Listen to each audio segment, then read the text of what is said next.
ಎಲ್ಲರಿಗೂ ಸ್ವಾತಂತ್ರ್ಯ ದಿನಾಚರಣೆಯ ಶುಭಾಶಯಗಳು. ನಮಗೆ ಸ್ವಾತಂತ್ರ್ಯ ಸಿಕ್ಕಿ 78 ವರ್ಷವಾಯಿತು. 78ನೇ ಸ್ವಾತಂತ್ರ್ಯ ದಿನಾಚರಣೆಯನ್ನು ನಾವು ಸಂಭ್ರಮದಿಂದ ಆಚರಿಸ್ತಾ ಇದ್ದೇವೆ. ಪ್ರಧಾನಮಂತ್ರಿಗಳು ಕೆಂಪು ಕೋಟೆಯ ಮೇಲೆ ಧ್ವಜಾರೋಹಣ ಮಾಡಿ ಭಾರತವನ್ನು ಉದ್ದೇಶಿಸಿ ಭಾಷಣ ಮಾಡ್ತಾ ಇದ್ದಾರೆ. ಹಾಗಾಗಿ ನಮಗೆ ಸ್ವಾತಂತ್ರ್ಯ ಬಂದು ಇದೇ 15ಕ್ಕೆ 78 ವರ್ಷ ತುಂಬಿತು. ಸ್ವಾತಂತ್ರ್ಯವು ಆಗಿನ ಪ್ರಧಾನಮಂತ್ರಿಗಳಾದ ಜವಾಹರ್ಲಾಲ್ ನೆಹರು ಹೊಸ ಭಾರತಕ್ಕೆ ಮುನ್ನಡೆ ಬರೆದರು. 1948 ಆಗಸ್ಟ್ 15ರಂದು ನಮ್ಮ ಸ್ವಾತಂತ್ರ್ಯ ಬಂದಿತು. ಸ್ವಾತಂತ್ರ್ಯದ ಹೋರಾಟದಲ್ಲಿ ಗಾಂಧೀಜಿ, ಲಾಲ್ ಬಹದ್ದೂರ್ ಶಾಸ್ತ್ರಿ ಹಾಗೂ ಭಗತ್ ಸಿಂಗ್, ವಲ್ಲಭಭಾಯ್ ಪಟೇಲ್ ಹಾಗೂ ಸರ್ದಾರ್ ವಲ್ಲಭಭಾಯ್ ಪಟೇಲ್ ಹಾಗೂ ಅನೇಕ ಗಣ್ಯರ ಬಲಿದಾನವಾಯಿತು. ಎಲ್ಲರೂ ಕೂಡ ದೇಶಭಕ್ತರಾಗಬೇಕು. ಮಕ್ಕಳೇ, ನೀವೆಲ್ಲರೂ ಕೂಡ ದೇಶಭಕ್ತರಾಗಬೇಕು.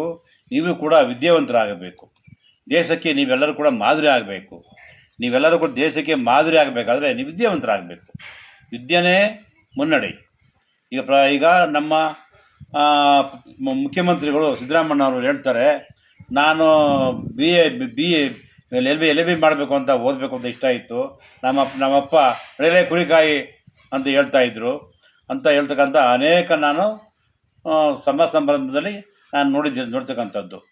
ಇದೇ ಮುಖ್ಯಮಂತ್ರಿ ಸಿದ್ದರಾಮಯ್ಯನವರು LLB ಮಾಡಿದ್ದಕ್ಕೆ ಮುಖ್ಯಮಂತ್ರಿ ಆದರು. ನೀವು ಕೂಡ ಮುಂದಿನ ದಿನಗಳಲ್ಲಿ ಅನೇಕ ವಿದ್ಯಾಭ್ಯಾಸದಲ್ಲಿ ಮುನ್ನಡೆ ಆದರೆ ಮೇಲಿನ ಹಂತಕ್ಕೆ ಹೋದರೆ ನೀವು ಮುಖ್ಯಮಂತ್ರಿ ಆಗ್ಬೋದು, ಪ್ರಧಾನಮಂತ್ರಿಗಳು ಕೂಡ ಆಗ್ಬೋದು. ಪೋಷಕರಿಗೆ ನನ್ನ ಮನವಿ ಏನಂದರೆ, ಪೋಷಕರೇ, ನಿಮ್ಮ ತಂದೆ ತಾಯಿಗಳು ನಿಮ್ಮ ಮಕ್ಕಳ ಬಗ್ಗೆ ವಿದ್ಯಾಭ್ಯಾಸಕ್ಕೆ ಕಡೆ ಗಮನ ಕೊಡಿ. ಸರ್ಕಾರ ಮಕ್ಕಳಿಗೆ ಅನೇಕ ಸೌಲಭ್ಯಗಳು ಕೊಟ್ಟಿದೆ. ಊಟ ಕೊಟ್ಟಿದೆ, ಹಾಲು ಕೊಟ್ಟಿದೆ, ಬುಕ್ಸ್ ಕೊಡ್ತಾ ಇದೆ, ಉಡುಗೊರೆ ಕೊಡ್ತಾ ಇದೆ.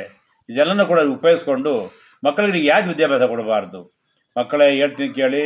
ನಿಮ್ಮ ತಾಯಿ ತಂದೆ ಥರ ನೀವು ಸಾಮಾನ್ಯ ನಾಗರಿಕರಾಗಬಾರ್ದು. ನೀವು ವಿದ್ಯಾವಂತರಾಗಿ, ಒಳ್ಳೆ ಬುದ್ಧಿವಂತರಾಗಿ ದೇಶವನ್ನು ಆಳುವಂಥ ವಿದ್ಯಾವಂತರಾಗಬೇಕು ಅಂತೇಳಿ ಈ ಸಂದರ್ಭದಲ್ಲಿ ಇಷ್ಟಪಡ್ತಾ ಇದ್ದೇನೆ.